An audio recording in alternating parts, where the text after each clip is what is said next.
जिल्ह्यातील इतर जिल्ह्यातील आपले आदिवासी समाजाचे लोक मोठ्या संख्येने उपस्थित राहतील। परंतु जाळून टाकू, मोडून टाकू, दगडफेक करू, तोडफोड करू अशा प्रकारचे व्हिडिओ तरुणांनी कोणी बनवू नये।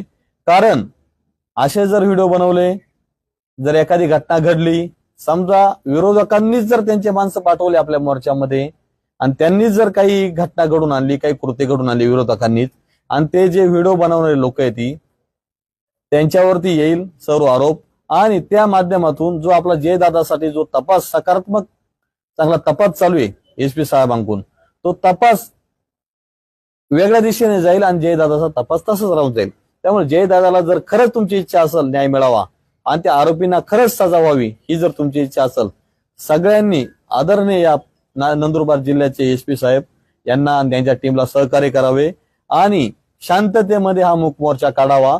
कोणीही मोर्चाला गालबोट लागणार नाही असं कृत्य करू नये, ही मी नंदुरबार जिल्ह्यातील सर्व आदिवासी समाज बांधवांना, तरुणांना विनंती करतो। आणि नक्कीच मला माहिती आहे माझा आदिवासी समाज बांधव नक्कीच माझ्या व्हिडिओच्या माध्यमातून, या मीडियाच्या माध्यमातून नक्कीच चुकीच्या पद्धतीने व्हिडिओ बनवणार नाही आणि पोलीस प्रशासनाला सहकार्य करेल।